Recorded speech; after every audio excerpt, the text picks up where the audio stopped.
Thomas Garrett walked into the marshal's office in Missoula, Montana, on the morning of November 12, 1897. He had been missing for 41 days.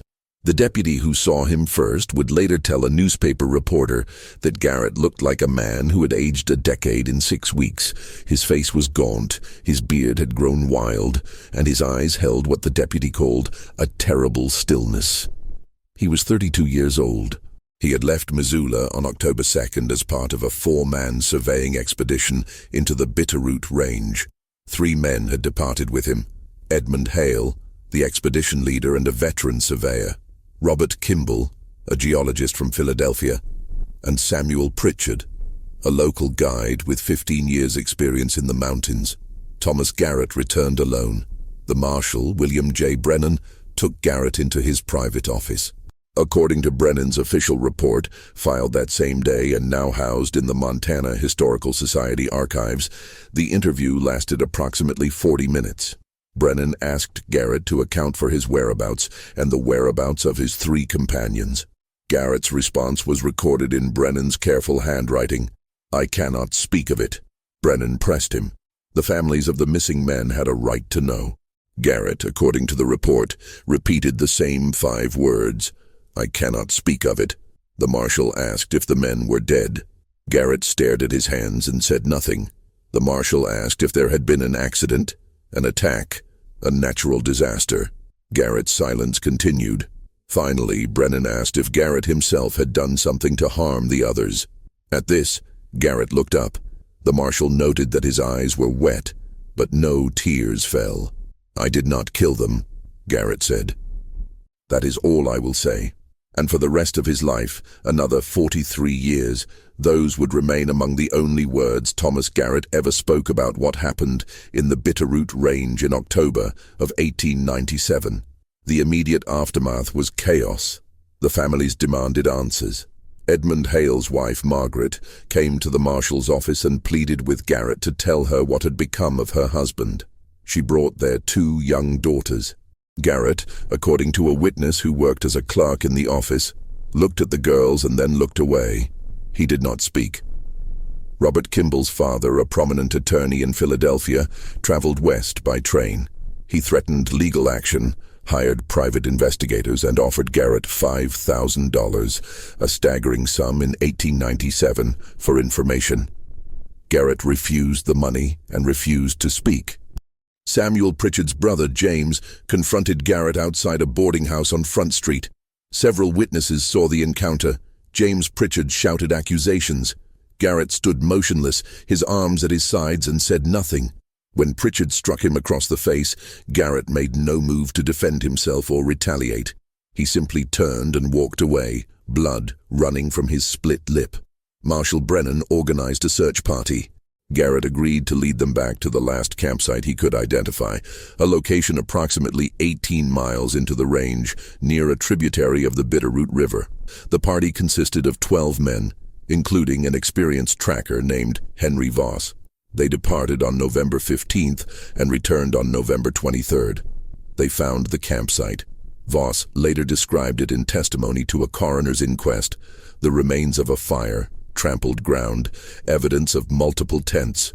They found tools, a surveyor's theodolite, damaged but identifiable as belonging to Edmund Hale. They found cooking equipment. They found a leather satchel containing Kimball's geological notes, dated up to October 9th. They found no bodies. They found no clear trail leading away from the camp.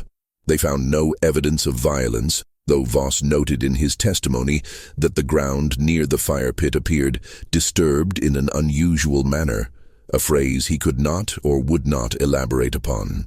Thomas Garrett led them to this campsite and confirmed it was where the expedition had been based. When asked what had happened after October 9th, he looked at the cold ashes of the fire and said, "I cannot speak of it." The search party expanded their range over the following 8 days, combing the surrounding area in widening circles. The weather was turning. Snow fell heavily on the 6th day. They found nothing more. No trace of the 3 missing men, no further clues, no explanation. On the 8th day, Marshal Brennan stood with Garrett at the edge of a steep ravine. The marshal later recorded the conversation in his private journal, which his granddaughter donated to the Montana Archives in 1962. Brennan had asked, "Are they down there?" Garrett had looked into the ravine for a long time. Then he said, "I don't know where they are, but you know what happened to them." Garrett turned away. "I will not speak of it. Not to you. Not to anyone. Not ever." "Why?" Garrett's response, according to Brennan's journal, was delivered in a whisper. "Because some things, once spoken, can never be unspoken." The coroner's inquest was held in December of 1897. It was a formality, and everyone knew it. Without bodies, without evidence of foul play, without testimony from the sole survivor, there was nothing to determine. The official finding was that Edmund Hale, Robert Kimball, and Samuel Pritchard were missing and presumed deceased under unknown circumstances. Thomas Garrett was called to testify. He appeared, placed his hand on the Bible, and swore to tell the truth. When asked to describe the events of October 1897, he said, "I cannot speak of it." When pressed by the coroner, he repeated the phrase. When threatened with contempt, he said quietly, "I will accept any legal consequence rather than speak of it." The coroner, a physician named Dr. Charles Waverley, made a notation in the official record that Garrett appeared to be of sound mind and body, but was resolute in his refusal to provide testimony. Waverley recommended no charges be filed, citing insufficient evidence of criminal wrongdoing. And so Thomas Garrett walked free. But freedom in any conventional sense is not what he found. To understand the weight of Thomas Garrett's silence, we must first understand what was lost.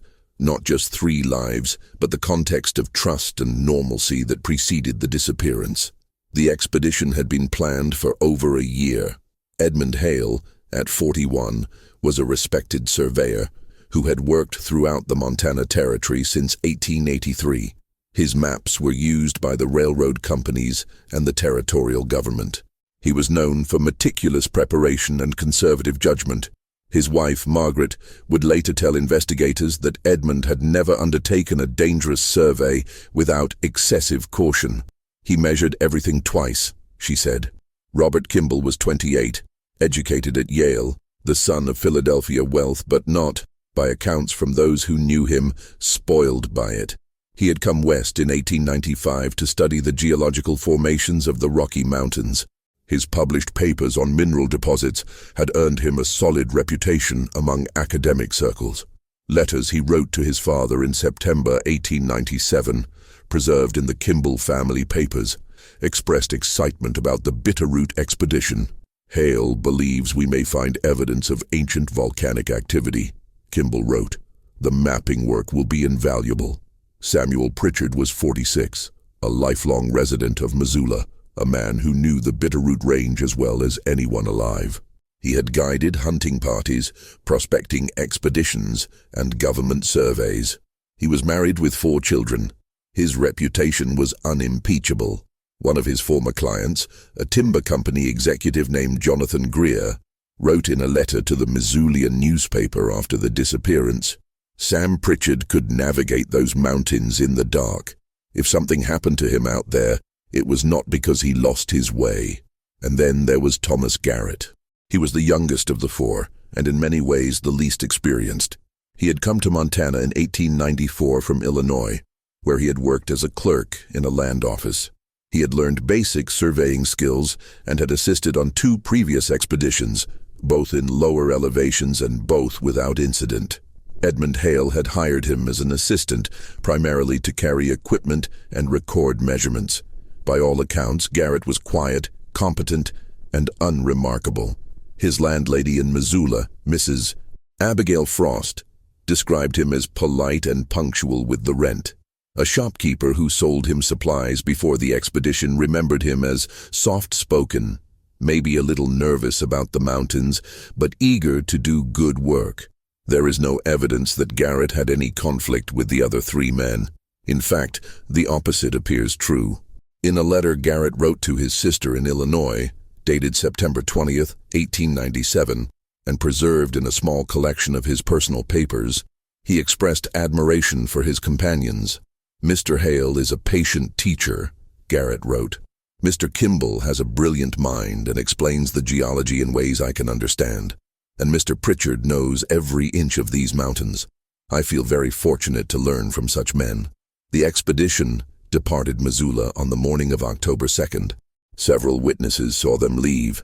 They were well provisioned, 4 horses, 2 mules, tents, food sufficient for 8 weeks, surveying equipment, rifles for hunting and protection, and detailed maps. The weather was clear. The route was planned. Edmund Hale had filed an itinerary with the marshal's office, noting expected check-in points. The plan was to survey a section of the Bitterroot Range northwest of Missoula, create topographical maps, and return by mid-November. Mrs. Frost remembered Thomas Garrett stopping by the boarding house the evening before departure. He seemed in good spirits, she recalled. He said he'd bring me back a pretty stone from the mountains. I laughed and told him to bring himself back safe. He smiled and said Mr. Pritchard wouldn't let anything happen to them. Margaret Hale's last conversation with her husband occurred the night of October 1st. She recounted it in testimony to investigators and later in a private letter to her sister in Ohio. Edmund had been packing his equipment, checking and rechecking the maps. She had asked if he was worried about anything. He had kissed her forehead and said, "It's routine, Margaret. We'll be home before the first snow." Robert Kimball sent a telegram to his father from Missoula on October 1st. The telegram, terse in the style of the medium, read, "Departing tomorrow, excellent team. Expect significant findings, will write upon return." Samuel Pritchard spent the afternoon of October 1st with his family. His eldest son, David, then 14 years old, later recalled that his father had been in fine spirits, joking with the children, helping his wife prepare supper. "He told us he'd be back in time for my birthday," David Pritchard said in an interview conducted in 1942 when he was an old man himself. November 10th, he never missed a birthday. 4 men, bound by professional purpose and mutual respect, departed into the mountains. The first 2 weeks proceeded exactly as planned. Edmund Hale sent a letter back to Missoula via a trapper they encountered on October 14th. The trapper, a man named Ezekiel Thorne, delivered the letter to Margaret Hale on October 18th. In it, Edmund reported that the survey was going well, the weather had been cooperative, and the team was in good health and spirits. "Kimball has found some fascinating formations," he wrote. "Pritchard continues to impress with his knowledge of the terrain. Young Garrett is proving a quick study. We should complete this section within 3 weeks." It was the last communication from any of them. October 14th, a routine letter. No hint of trouble, no foreshadowing, no concern. And then, silence. Reconstructing the final days is an exercise in assembling fragments, physical evidence, the few facts Thomas Garrett confirmed without elaboration, and the implications of what was found and what was not. The campsite discovered by the search party was, as noted, located near a tributary of the Bitterroot River. Henry Voss, the tracker, estimated in his testimony that the camp had been occupied for at least several days, possibly a week. The fire pit contained deep ash accumulation. The ground showed the wear patterns of extended habitation. Robert Kimball's geological notes, found in the leather satchel, were dated up to October 9th. The final entry, written in Kimball's precise handwriting, described a rock formation approximately 2 miles northwest of the camp. The entry was technical, focused on mineral composition and structural characteristics. It concluded with a sentence, "We'll return tomorrow to take additional samples and measurements." There was no October 10th entry. The notebook's subsequent pages were blank. The theodolite, Edmund Hale's primary surveying instrument, was found near the fire pit. It had been damaged. One of the telescope's lenses was cracked, and the leveling screws were missing. Hale, known for his meticulous care of equipment, would not have left it in such a state under ordinary circumstances. The tents had been taken down, but not packed. Canvas was found folded but not stowed in the expedition's supply packs. Personal items were scattered. A tin cup here, a spare shirt there, suggesting either hasty departure or disruption. When Marshal Brennan and the search party first arrived at the site, they attempted to reconstruct the sequence. Garrett stood at the edge of the camp, his hands in his pockets, his face expressionless. Brennan asked, "When did you last see the others here?" Garrett said, "October 10th. What time?" "Morning." "And then?" Silence. Henry Voss examined the ground carefully. He found boot prints, many of them overlapping, too confused to track individually. But he did identify a trail leading northwest from the camp, consistent with the direction Kimball's notes indicated. The trail was evident for approximately half a mile before it vanished into rocky terrain. Voss asked Garrett, "Did they go that way?" Garrett looked at the trail. He nodded. "Did you go with them?" A long pause, then, "At first. But you came back?" "Yes." "Why?"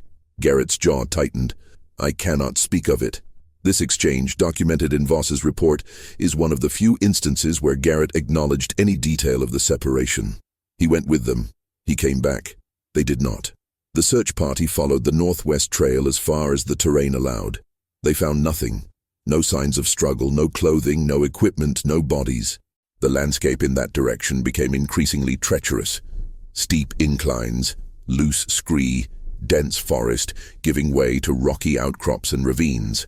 On the third day of the search, one of the party members, a local rancher named Tom Bellamy, found something approximately 3 miles from the camp. It was a boot, wedged between 2 rocks near a steep drop. The boot was identified by its size and wear pattern as likely belonging to Samuel Pritchard. Just one boot. No sign of Pritchard himself. Brennan brought the boot back to Garrett. "Is this Sam's?" Garrett looked at it. "He didn't touch it." "Yes." "Where is he?" "I don't know." "You don't know, or you won't say." Garrett met Brennan's eyes. The marshal would later write in his journal that it was the most direct Garrett had been since returning. "I don't know where he is now," Garrett said. "I only know what happened, and I will not speak of it." The distinction was noted.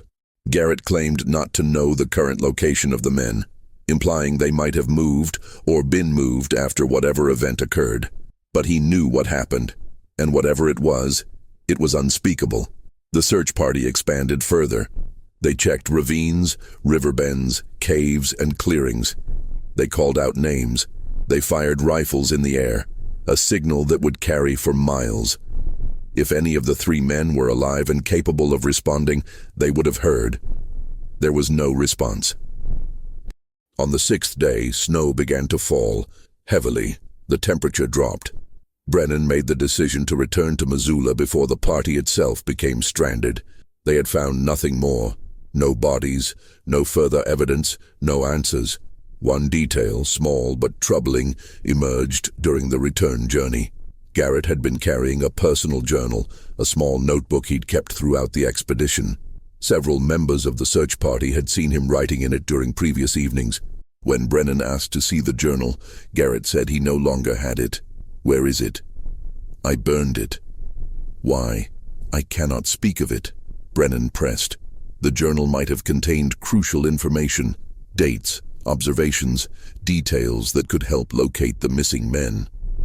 Garrett was unmoved. "I burned it," he repeated. "There is nothing more to say."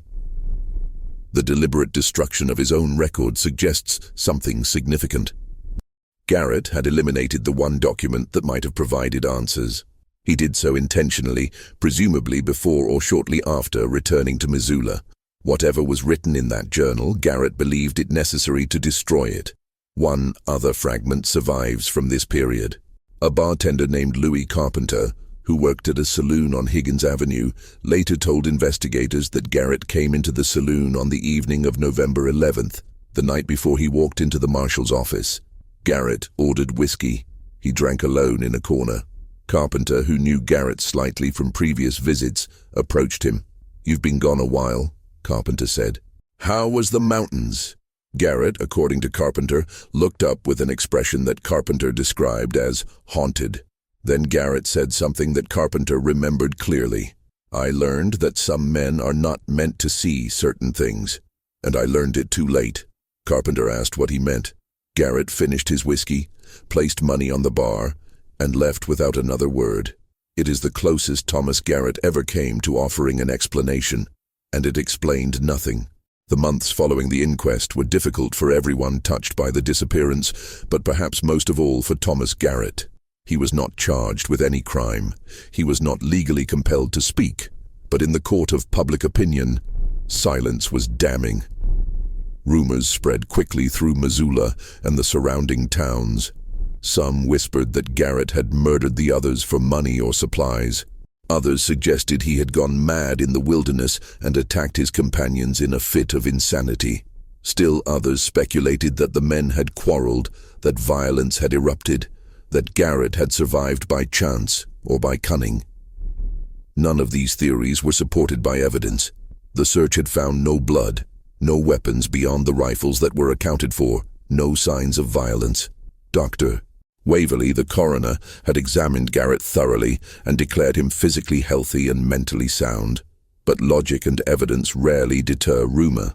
Margaret Hale wrote letters to the territorial governor, demanding that Garrett be forced to testify under oath with threat of imprisonment. The governor responded that without evidence of a crime, no such compulsion was legally possible. Mrs. Hale then hired a private investigator, a former Pinkerton agent named Albert Crenshaw. Crenshaw's investigation, which lasted 3 months, is documented in a report he submitted to Mrs. Hale in March of 1898. The report is preserved in the Hale family papers. Crenshaw interviewed dozens of people, retraced the expedition's route, examined the evidence again, and attempted multiple times to persuade Garrett to speak. Crenshaw's conclusion was blunt. Mr. Garrett knows what became of the missing men. He is psychologically and emotionally capable of withstanding pressure to reveal this information. He will not speak, regardless of incentive or threat. In my professional opinion, the only way to obtain his testimony would be through methods that are both illegal and morally indefensible. I do not recommend pursuing this course. Mrs. Hale was, understandably, unsatisfied. But there was nothing more to be done. Robert Kimball's father took a different approach. He offered Garrett the previously mentioned $5,000, but with a caveat. The money would be paid only if Garrett provided information leading to the recovery of Robert's body. Garrett's refusal was immediate and absolute. According to a lawyer who acted as intermediary, Garrett said, "No amount of money will make me speak. Tell Mr. Kimball I am sorry for his loss, but I cannot help him." Samuel Pritchard's family, his wife Anna, and their 4 children, struggled financially after his disappearance. Pritchard had been the primary breadwinner. Friends and community members raised funds to support the family, but it was difficult. Anna Pritchard made one attempt to speak with Garrett directly. It occurred in June of 1898. She found him on the street outside the post office. Several witnesses observed the encounter. Mrs. Pritchard approached Garrett and asked, very quietly, if her husband had died quickly, if he had suffered. She said she needed to know, for her own peace, whether Samuel's end had been merciful. Garrett, according to witnesses, looked as though he might speak. His mouth opened, his eyes were wet, but then he closed his eyes, shook his head slowly, and walked away. Mrs. Pritchard did not pursue him. She stood in the street and wept. This incident was reported in the Missoulian newspaper with the headline, "Survivors' Silence Continues to Torment Families." The article was sympathetic to Mrs. Pritchard, but also noted with some restraint that Garrett's refusal to speak might stem from trauma rather than guilt. This was one of the first public suggestions that Garrett's silence might be protective, not of himself, but of others. Dr. Charles Waverley, the coroner, had privately expressed this theory to Marshal Brennan. In a letter dated January 1898, Waverley wrote, "I have considered the possibility that Mr. Garrett witnessed something so terrible that he believed speaking of it would cause additional harm, perhaps to the families, perhaps to the community, perhaps to some principle he holds dear. His silence has the quality of a vow." Brennan, in his response, agreed but added, "If that is true, then he carries a burden no man should carry alone. I fear it will destroy him." It very nearly did. Thomas Garrett attempted to resume a normal life in Missoula but found it impossible. He was shunned in shops. He was refused service in restaurants. His landlady, Mrs. Frost, asked him to leave the boarding house, citing pressure from other tenants. "I don't think you're a bad man, Thomas," she told him. according to her later recollection. But people are afraid of you. They're afraid of what you're not saying. Garrett found work difficult to obtain. No surveying company would hire him. No business wanted an employee associated with such a dark mystery. He took menial jobs, washing dishes, cleaning stables, hauling freight, anything that allowed him to avoid questions. He spoke to almost no one. Those who interacted with him during this period described him as polite but distant, present in body but absent in spirit. In October of 1898, 1 year after the disappearance, Garrett left Missoula.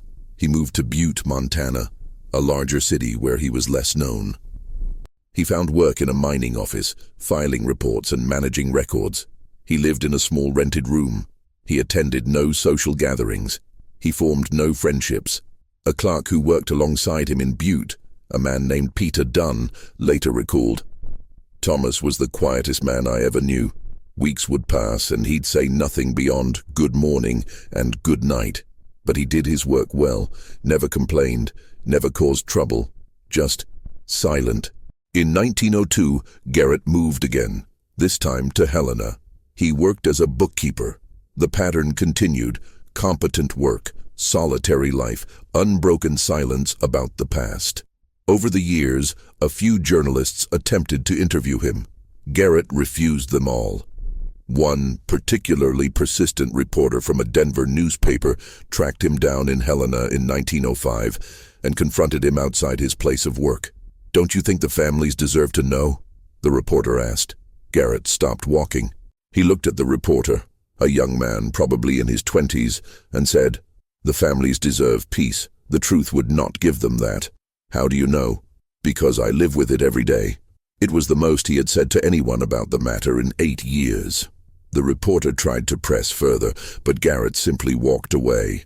The quote appeared in the Denver Post and was subsequently picked up by other newspapers. It sparked renewed interest in the case. Editorials debated whether Garrett was a murderer concealing his crime or a traumatized survivor protecting others from some terrible knowledge. But no new evidence emerged. No new witnesses came forward. The mystery remained. Thomas Garrett lived until 1940. He died at the age of 75 in Spokane, Washington, where he had moved in 1915. He had worked for over 2 decades as a clerk in a hardware supply company. He never married. He had few acquaintances and no close friends. His obituary in the Spokane Daily Chronicle was brief. Thomas Garrett, 75, longtime resident and employee of Morrison Hardware, passed away peacefully in his sleep. No surviving family. Service is private. There was no mention of the Bitterroot Range, no mention of the missing men. For most people in Spokane, Garrett was simply a quiet old man who kept to himself. But among historians and researchers interested in unsolved mysteries of the American West, the case has never faded entirely. Over the decades, theories have proliferated. Some have suggested that the 4 men encountered a dangerous animal, a grizzly bear or mountain lion, and that Garrett survived while the others were killed and their bodies dragged away or consumed. This theory is undermined by the lack of animal tracks noted by Henry Voss, and by the fact that Garrett's refusal to speak seems inconsistent with a straightforward animal attack. Others have proposed that the men stumbled upon criminal activity, perhaps a hideout for outlaws or a remote mining operation that wanted no witnesses. This theory suggests that Garrett was forced to remain silent under threat. But if that were true, why would Garrett not have reported it once safely back in civilization, especially with the protection of the law? A more disturbing theory, proposed by a researcher named Helen Vargas in a 1978 article for Montana Historical Quarterly, suggests that the men discovered something, perhaps evidence of past violence or human remains, or some site of historical significance, that triggered a psychological break in one or more of them. Vargas speculates that the men turned on each other, and that Garrett witnessed the violence but did not participate. His silence, in this reading, protects the reputations of the dead and the peace of their families. Another theory, put forward by folklorist Dr. Raymond Chen in a 2003 book on Western mysteries, proposes that the men violated some taboo, entered a sacred site, disturbed something that should not have been disturbed, and that Garrett's silence is a form of respect or penance. Chen notes that the area where the men disappeared had been used by indigenous peoples for centuries, and that certain locations were known to hold spiritual significance. However, there is no evidence that Garrett had knowledge of or interest in such matters. What remains undeniable is that Thomas Garrett made a choice. He chose silence. He maintained that choice under extraordinary pressure, legal, social, financial, and emotional. He endured ostracism, poverty, and isolation rather than speak. This was not the silence of ignorance. Garrett knew what had happened. He said as much, repeatedly. This was not the silence of complicity. He denied killing anyone, and no evidence suggested otherwise. This was deliberate, principled silence. In 1936, 4 years before his death, Garrett received a letter. It was from David Pritchard, the son of Samuel Pritchard, now a middle-aged man himself. David had been 14 when his father disappeared. He was 53 when he wrote to Garrett. The letter is preserved in a small archive of Garrett materials held by the Montana Historical Society. How it came to be preserved is unclear, but it exists. David Pritchard's letter was respectful but direct. He explained that his mother, Anna, had passed away in 1934. She had never remarried. She had raised her 4 children alone. She had never stopped hoping for answers. "I am writing not to accuse you," David wrote, "but to ask if, now that my mother has passed and so much time has gone by, you might find it possible to share what you know. I am not seeking revenge or justice. I am seeking only to understand what happened to my father. I believe you are a good man who has carried something terrible for nearly 40 years. Perhaps it is time to set it down." Garrett's reply was brief. It is also preserved in the archive. "Dear Mr. Pritchard," Garrett wrote, "I received your letter and I understand your request. I wish I could help you, but the answer I carry is not one that brings peace. It would only raise more questions, more pain. Your father was a brave and good man. I believe it is better that you remember him that way. I am sorry. Sincerely, Thomas Garrett." David Pritchard later said, in an interview conducted by a local historian in 1968, that he had been frustrated by the response but had also, in a strange way, understood it. "He wasn't protecting himself," David said. "I came to believe he was protecting us. From what, I'll never know." This is the conclusion that seems most consistent with the evidence. Garrett's silence was protective. But protective of what? Perhaps it was the protection of memory, ensuring that the families could mourn their loved ones without the burden of knowing some terrible final detail. Perhaps it was the protection of dignity, preventing the world from knowing something shameful or degrading about the way the men died. Perhaps it was the protection of sanity, his own or ours. Perhaps he saw something that violated his understanding of the world so fundamentally that he believed speaking it would spread that violation to others. We cannot know, and perhaps that is the point.